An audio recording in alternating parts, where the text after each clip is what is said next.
दोस्तों आज की वीडियो में आपको ये समझ में आएगा कि सक्सेसफुल होने के लिए केवल स्मार्ट होकर के काम नहीं चलता है। एक बहुत इम्पॉर्टेंट क्वालिटी है जो सक्सेसफुल लोगों को केवल स्मार्ट लोगों से डिफरेंशिएट करती है। तो इस वीडियो को ध्यान से कम्प्लीटली देखिएगा। अगर कोई चीज़ समझ में नहीं आती है तो कमेंट करके मुझे बताइएगा, और अगर आप इस पूरी सीरीज़ को देखना चाहते हैं तो dkbrains.com पे थिंक अगेन नाम की सीरीज़ ज्वाइन कर सकते हैं।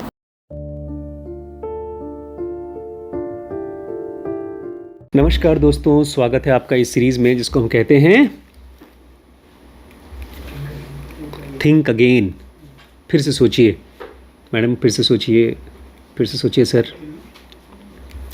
आज मैं आपको एक नई खुशखबरी देना चाहता हूँ। अगर आप बेवकूफ़ हैं, मूर्ख हैं, IQ कम है तो, और अगर आप जीनियस हैं तो आपके लिए बैड न्यूज़ है। यहाँ पर कौन कौन जीनियस है भाई?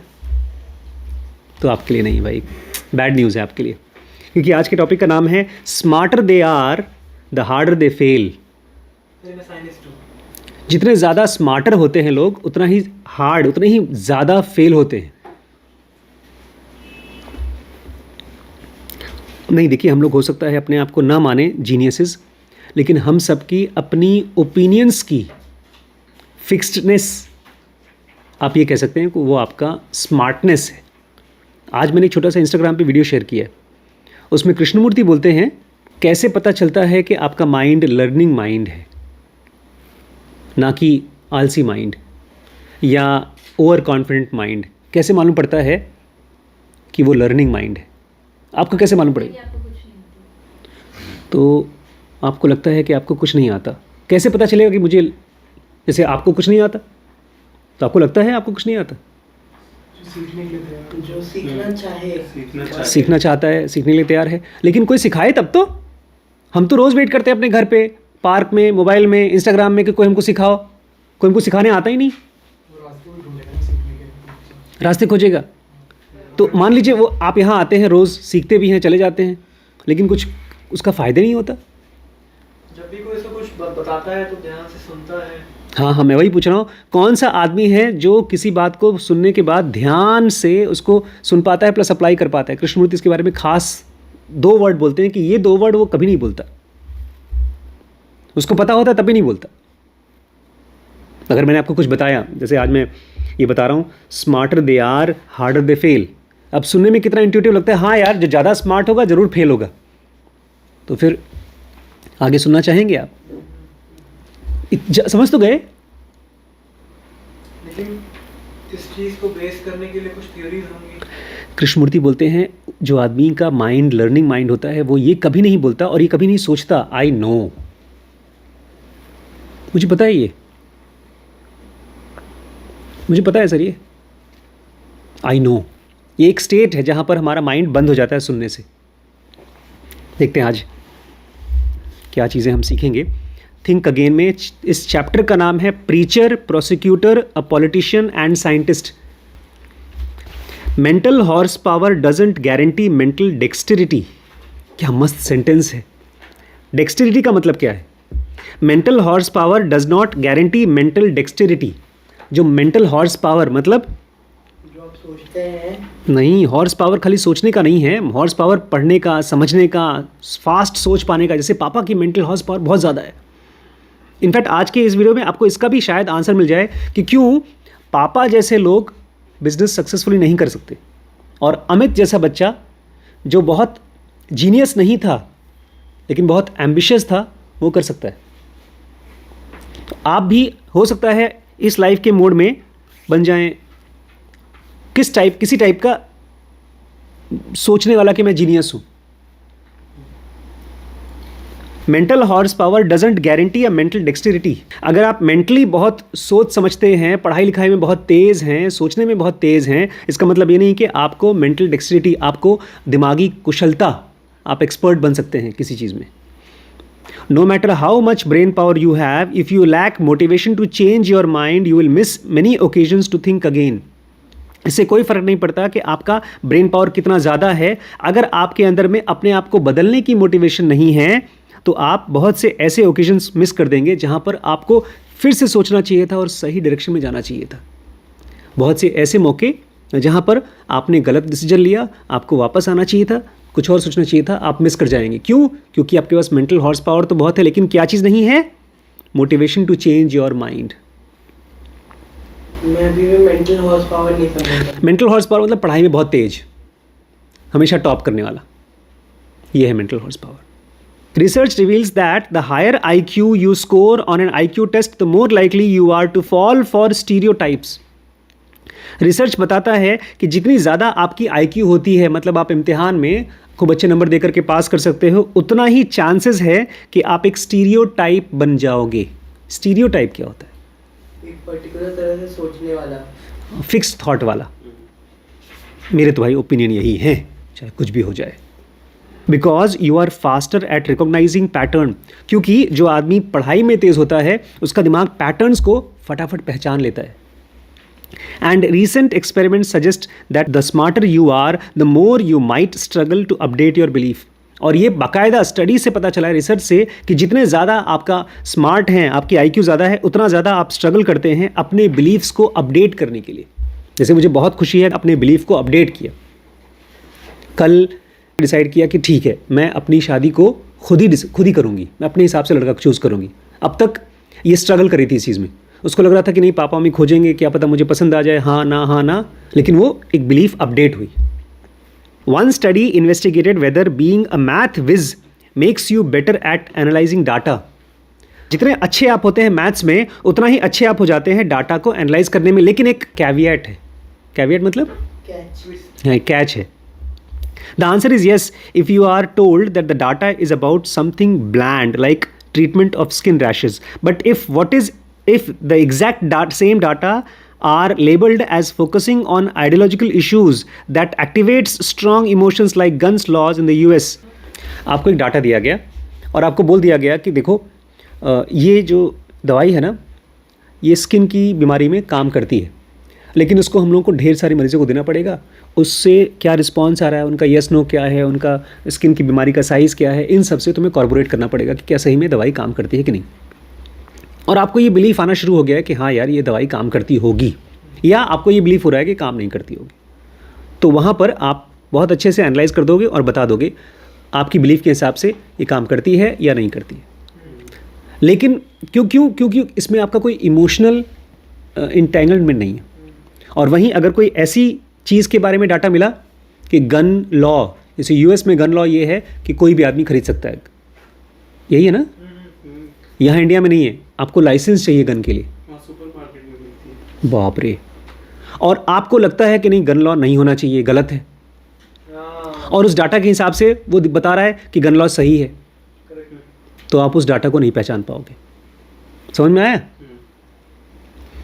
आपका मैथ्स खत्म हो जाएगा वहाँ।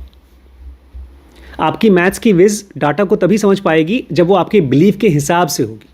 कुछ नया चीज़ आया तो आप बोलोगे गलत है। अगर आपका इमोशंस उसमें इन्वॉल्व हो गए तो आप मैथ बेस नहीं करेंगे। बिल्कुल, आपकी अकल काम ही नहीं करती, आपका जो इमोशन कहेगा वही करोगे।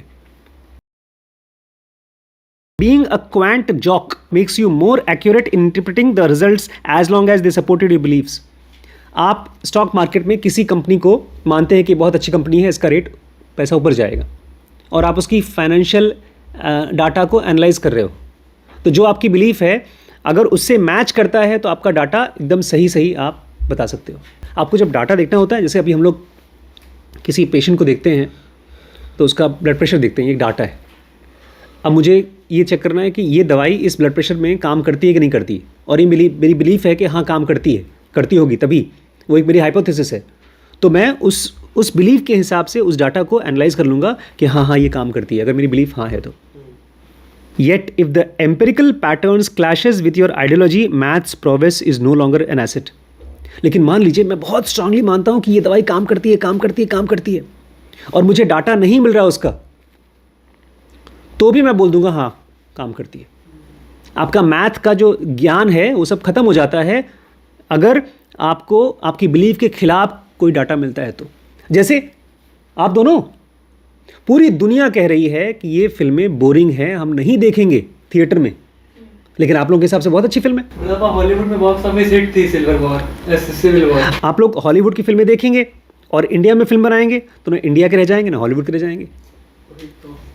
नहीं देखिए, मैं ये नहीं कह रहा हूँ कि फिल्म खराब है। हम जैसे लोग, मैं ड्रोन नहीं देख पाया, खाली सिद्धांत जैसा जीनियस को देख पाया। ड्रोन, ड्यून ड्यून, हाँ ड्यून तुम्हें भी अच्छी लगी होगी। नहीं उसमें हम जैसे लो IQ लोगों के लिए फिल्म बनाओ, बाहुबली टाइप की फिल्म बनाओ, मैं 2 बार नहीं 4 बार देखूंगा। एम्पिरिकल डाटा ये कहता है कि मासेस को ये पसंद आएगा। यही तो सबसे बड़ी स्ट्रगल है फिल्मों में, कि लोग ऐसी फिल्म बनाना चाहते हैं, और लड़ाई भी होती है। जो अच्छे फिल्म मेकर्स होते हैं वो हमेशा ऐसी स्टोरी दिखाना चाहते हैं जो उनके दिल के पास है, डाटा के हिसाब से नहीं। समझदार बिजनेसमैन क्या करते हैं, गाने, रेप, लड़ाई झगड़ा इस टाइप की कुछ फिल्में बना देते हैं और शाहरुख खान डाल देते हैं, सलमान खान डाल देते हैं, फिल्म चल जाती है। एक फिल्म बड़ी अच्छी सी, मैंने नाम सुना, उसका नाम मुझे नहीं, मतलब फिल्म नहीं, उसमें एक बच्ची का डेथ हो जाता है रोड एक्सीडेंट से, पॉट होल से। तो वो बंदा 20 साल से, ट्रू स्टोरी पर बेस्ड है, 20 साल से रोड पर पॉट होल्स, मतलब जो गड्ढे होते हैं उसको ठीक कर रहा है। उसमें कौन है एक्टर, वो राजपाल यादव एक्टर है उसका। अच्छा बहुत अच्छी फिल्म है। खैर, तो ये समझ रहे हैं, आपकी बिलीफ के हिसाब से आपकी IQ काम करती है। Better you are at crunching numbers, the more spectacularly you fail at analysing pattern that contradict your views. जितना अच्छे आप होते हैं किसी नंबर को क्रंच करने में, मतलब डाटा को समझने में, उतना ही अच्छे तरीके से आप फेल होते हैं आप किसी चीज़ को एनालाइज करने में, अगर वो आपके व्यूज़ के अगेंस्ट है। इसका मतलब ये है कि हम सबके पास अपने अपने व्यूज़ होते हैं, हम लोग इतने मासूम नहीं हैं। आज मैंने एक इतनी शॉकिंग चीज़ सुनी, और बहुत से लोगों की व्यूज़ हैं, और इसीलिए मुझे लगता है कि BJP गवर्नमेंट जीतेगी।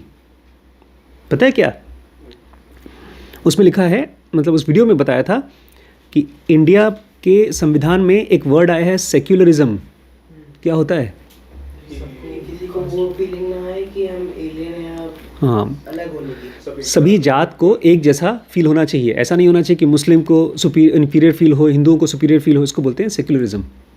तो उस वीडियो में लिखा था कि ये गलत है, ऐसा नहीं होना चाहिए। एक और चीज़ हम मानते हैं कि ओवर पॉपुलेशन से दिक्कत होती है, तो उस वीडियो में बताया था कि ये भी गलत है। हिंदू जो मानते हैं कि ओवर पॉपुलेशन से दिक्कत होती है, ये भी गलत है। कोविड के समय आखिर आपको किसने हेल्प किया? रिश्तेदारों ने तो रिश्तेदारों को हेल्प किया, इसलिए आपको ढेर सारे बच्चे पैदा करने चाहिए। नहीं, ये प्रॉपर स्ट्रैटेजिकली इस नैरेटिव को चलाया जा रहा है। और मुझे एक पढ़े लिखे आदमी ने भेजा,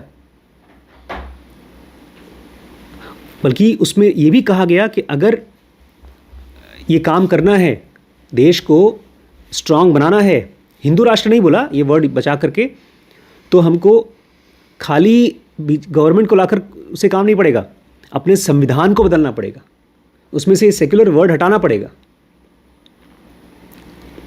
और ये बड़े प्राउडली किसी ने मेरे साथ शेयर किया। अभी इसमें और सोचने की बात है, लेकिन मैं ये बोल रहा था, हर किसी के पास अपने अपने व्यूज़ होते हैं, ओपिनियंस, स्ट्रॉन्ग ओपिनियंस होते हैं। हम बचपन से ही बनाते जाते हैं, जिससे जब ध्यान नहीं देते किसी चीज़ पे तो बन जाता है। जैसे मुझे याद है, जब एक बार वैभव के साथ मैं गया था एक दुकान में कपड़े खरीदने के लिए, तो उसने कहा ये खरीदना है, वो खरीदना है, महंगा शर्ट था, वो ले लिया। मैं उसको बोलता था, वैभव प्लीज़ थोड़ा ध्यान रख, पैसे के ऊपर ध्यान रख, तो ध्यान नहीं देता था। लेकिन अब ध्यान देता है, 100 रुपए की पैंट लाता है बेचारा। और वहीं पर कुछ लोग हैं जिनको लगता है 1000 रुपये के कपड़े भी बहुत सस्ते हैं, घर में अगर नई साड़ी पड़ी है तो उससे कोई फर्क नहीं पड़ता। आखिर वो एक ओकेजन है ना, बहुत स्ट्रॉन्ग ओकेजन है। नहीं, देखिए मैं फिर से कहूँगा, 1000 रुपये बहुत बड़ा अमाउंट नहीं है, 1000 रुपये बहुत बड़ा अमाउंट नहीं है, लेकिन तब जब आपकी खुद की इनकम 1 लाख रुपए हो, और वाइस वर्सा, आपको अगर ये लगता है कि नहीं मेरे पेरेंट्स से मैंने परमिशन लिया है, then still it is not cheap, because you are not earning. एक अगर आपने शायद रीथिंक किया होता और जितनी साड़ियाँ आपने दुकान में देखी होंगी उससे ज़्यादा साड़ियाँ यहाँ पड़ी होंगी, लेकिन उसमें रीथिंक नहीं किया हम लोगों ने। खैर, मेरा पॉइंट ये है, it patterns contradict your views. आपके देखिए दुनिया में ना जो रियलिटी है, रियलिटी अगर उससे मैच करता हुआ हमारा व्यूज़ है, तब तो हमारी समझ उसको समझ पाएगी। अगर रियलिटी और हमारी समझ के बीच में डिफरेंस है, तब हमारी बुद्धि काम नहीं करती। In psychology there are at least 2 biases that drive this pattern. Vaibhav ने एकदम सही कहा कि ये जो प्रीचर, प्रोसिक्यूटर और पॉलिटिशियन है, ये एक तरह का बायस है, फ्रेमवर्क है दुनिया को देखने का। साइकोलॉजी में दो मेन बायसेस हैं जो इस पैटर्न को, मतलब हम अपने ही बिलीफ को प्रीच करते रहते हैं, कोई हमको सच बताता है तो उसको प्रोसिक्यूट करते हैं, अपने बिलीफ को, झूठे बिलीफ को दुनिया को कन्विंस करने के लिए हम पॉलिटिशियन बन जाते हैं। इसको चलाने वाला दो बायस है, दो मेन बायस। सबसे पहला है कन्फर्मेशन बायस। सारे बायसेस पे एक चैप्टर है, कन्फर्मेशन बायसेस पे दो चैप्टर्स हैं आर्ट ऑफ थिंकिंग क्लियरली में, क्योंकि कन्फर्मेशन बायस को कहा जाता है mother of all biases.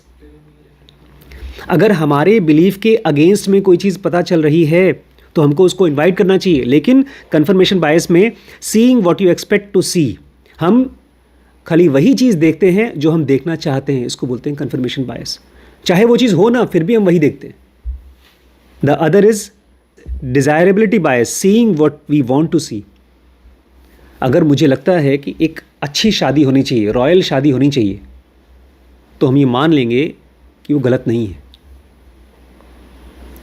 Narayan मूर्ति बोलते थे कि करोड़ों रुपए बर्बाद होते हैं। इनफैक्ट ये आपके निखिल कामत भी बोलते हैं कि जो शादी का इंडस्ट्री है ये एक बहुत बेकार इंडस्ट्री है, बर्बाद होता है, करोड़ों रुपए बर्बाद होते हैं। दहेज भी कोई अच्छी चीज़ नहीं है, शो ऑफ होता है उसमें, प्लस एक आदमी, खैर वो तो उसमें नहीं चाहेंगे। Seeing what we want to see, ये है डिज़ायरेबिलिटी बायस। आप खाली वही देख पाते हैं जो आप देखना चाहते हैं। These biases don't just prevent us from applying our intelligence, they can actually contort our intelligence into a weapon against truth. Contort का मतलब जानते हैं? ये biases खाली हमको सच को देखने से नहीं रोकते, ये हमको, हमारी बुद्धि को बिगाड़ देते हैं और हम अपनी बुद्धि को सच को के अगेंस्ट में एक औजार की तरह यूज़ करते हैं। सच सामने है और उसको लड़ाई कर रहे हैं। वो मेरा बहुत फेमस, मतलब मेरे को बहुत पसंद आता है ये चुटकुला। चुटकुला भी नहीं है, बहुत ही अच्छी स्टोरी है। मतलब एक नदी पे दो तिनके बह रहे हैं, याद है? एक तिनका बहाव के अगेंस्ट बह रहा है, मतलब बह ऐसे रही नदी और वो उसके परपेंडिकुलर बह रहा है, हाँ, नहीं, नदी ऐसे बह रही है, नदी ऐसे बह रही है और वो ऐसे नदी को रोक रहा है और वो चीख चीख के बोल रहा है इसको बहने नहीं दूंगा, मैं आगे नहीं बढ़ने दूंगा मैं।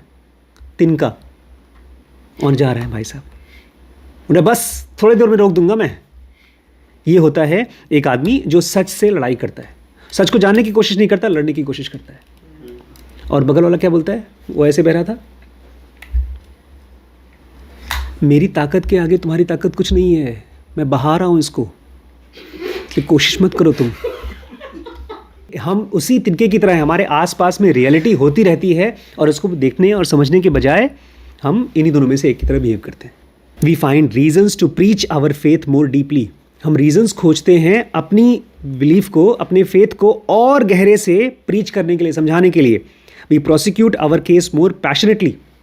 जितना ही कोई रोकेगा, नहीं यार तुम्हारी इस बात में गलती है, नहीं मैं तुम्हें बताता हूँ ना, और सुनो, और पैशनेटली अपनी चीज़ों को हम प्रोसिक्यूट करते हैं and ride the tidal wave of our political party. और अगर 4, 5, 10 लोग हमारी बिलीफ को मानते हैं तब उसको हम राइड कर लेते हैं, वेव को। सच को जानना नहीं चाहते। The tragedy is that we are usually unaware of the resulting flaws in our thinking. और इसकी वजह से ट्रेजेडी ये है कि हमारी थिंकिंग में क्या फ्लॉ है। मैथ में अगर आप जोड़ रहे हैं प्लस माइनस और उसमें गलती निकल रही है तो कोई दिक्कत नहीं है, लेकिन वही गलती अगर कोई डॉक्टर आपके साथ कर दे या कोई बिजनेस में हो जाए तो ख़त्म, माइक लेज़रस की तरह आपकी कंपनी ख़त्म हो जाती है। तो हम अपनी थिंकिंग में बायसेस को, फ्लॉज को नहीं देख पाते। ऑथर कहते हैं मेरा सबसे फेवरेट बायस है आई एम नॉट बायस्ड बायस। जब पढ़ लिया, जान लिया भैया तुम्हारे पर कन्फर्मेशन बायस काम करता है, तुम सोचते नहीं हो, अब तो मुझे पता है, हम सोचते नहीं, मुझे पता है, तभी तो मैं सोचता हूँ। तुमने मुझे बताया है, मैं नहीं सोचता हूँ, तब मैं सोच करके बता रहा हूँ कि जो मैं सोच रहा था वो सही है। In which people believe they are more objective than others.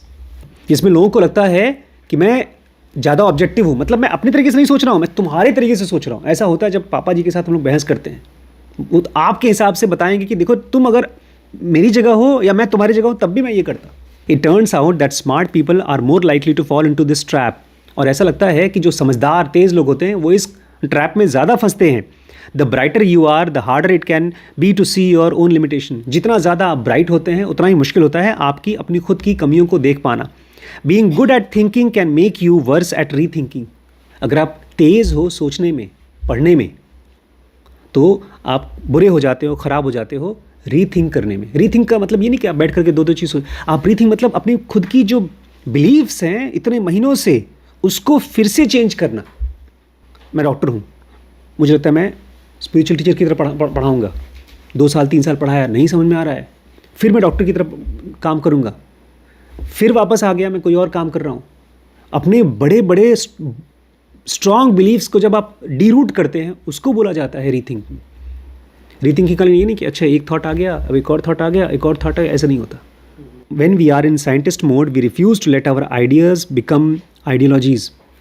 कितने अच्छे से लिखा है। अगर हम साइंटिस्ट मोड में होते हैं तो हम अपने आइडियाज़ को आइडियोलॉजी नहीं बनने देते। आइडियोलॉजी मतलब मेरा आइडिया ये है कि यार ये हिंदू है और ये सच बोल रहा है, और आइडियोलॉजी क्या है, सारे हिंदू सच बोलते हैं, ये है ideology. We don't start with answers और solution, we lead the question that puzzles. Krishnamurti की एक बुक है the first step is the last step. पहले ही स्टेप में आपका आखिरी स्टेप डिसाइड हो जाता है। ऑथर कह रहे हैं we don't start with solutions answers, we lead with questions and puzzles. हमको पहले से आंसर से नहीं शुरू करना है। सर मुझे देखिए, मुझे लगता है ये चीज़ सही है, वो हो गया आप आंसर से शुरू कर रहे हैं। आप आंसर से और सोल्यूशन से शुरू नहीं करते, आप क्वेश्चन से और पजल्स से कि क्या प्रॉब्लम क्या है, किस चीज़ के बारे में सोच रहे हैं, आखिर हमारा मोटिव क्या है। मैं अपने आप को देखता हूँ डॉक्टर की तरह, लेकिन क्या मैं डॉक्टर हूँ? क्या मैं मेरा रोज़ मैं पेशेंट देख रहा हूँ, क्या खाली मेरे अंदर में वो डॉक्टर वाला फीलिंग कि मैं पेशेंट देख रहा हूँ, या मैं पैसे कमाने के लिए पेशेंट देख रहा हूँ? आप फिल्म बनाना चाहते हैं, अच्छी बात है, लेकिन वो क्यों बनाना चाहते हैं? पैसे कमाने के लिए या किसी और काम के लिए? आप पजल से और क्वेश्चन से पूछना शुरू करते हैं। एक आदमी दुकान चला रहा है, बहुत सालों से चला रहा है, उसको लगता है भाई चल रही दुकान, चलती रहेगी, लेकिन कस्टमर धीमे धीमे कम होते जा रहे हैं। अमेज़ॉन आ गया है, मिंत्रा आ गया है, कम होते जा रहा है, तो क्या नया स्ट्रैटेजी डालना पड़ेगा? क्वेश्चन से आपको पूछना पड़ेगा। या तो आप बोले नहीं यार आज नहीं तो कल मार्केट ख़राब है, डाउन है, चलता रहेगा। You start with questions not solutions. We don't preach from intuitions, we teach from evidence. अगर आप साइंटिस्ट हैं तो अपने मन से नहीं, अपने इंट्यूशन से नहीं सोच पढ़ाते हैं लोगों को, बताते हैं। आप बताते हैं एविडेंस से, यार कस्टमर कम हो रहे हैं, कुछ प्रॉब्लम है। We don't just have healthy skepticism about other people's argument. We dare to disagree with our own arguments. Normally अगर हमारे अगेंस्ट कोई बोलता है तो हम उसके साथ में बहस करने को तैयार हैं, आ जाओ प्रूव कर दो। लेकिन जो साइंटिस्ट होता है वो अपने ही थॉट के अगेंस्ट में बहस करने को तैयार होता है। Thinking like a scientist involves more than just reacting with an open mind. अगर आप साइंटिस्ट की तरह सोचना चाहते हैं तो आपको एक ओपन माइंड के साथ रिएक्शन करने से कहीं ज़्यादा करना होगा। It means being actively open minded. इसका मतलब है कि आपको कृष्णमूर्ति की तरह होना पड़ेगा, एक्टिवली ओपन माइंडेड। मुझे पता नहीं है क्या चीज़ सही है क्या गलत है, मुझे देखना है, एविडेंस चाहिए। It requires searching for reasons why we might be wrong. और इसके लिए आपको ये नहीं खोजना है कि जो मैं जानता हूँ उसके बारे में एविडेंस, नहीं, वो तो आपको पता ही है। ऐसे एविडेंस खोजो कि क्यों मैं गलत हो सकता हूँ। अपने जो आपकी बिलीफ है, जो आपका आइडिया है कि ये चीज़ मेरे हिसाब से सही है, उसके अगेंस्ट में एविडेंस खोजो। Not for reasons we must be right and revising our views based on what we learn. और फिर उसी हिसाब से अपने जब नए एविडेंस मिलते हैं तो अपने ओपिनियंस और आइडियाज़ को बदलना। बाकी कल पढ़ें, ठीक है। इसी टॉपिक में smarter they are harder they fail, अभी 2 एग्जाम्पल्स और आने वाले हैं, 2 साइंटिस्ट के छोटे से एग्जाम्पल हैं, लेकिन कल पढ़ेंगे, ठीक है।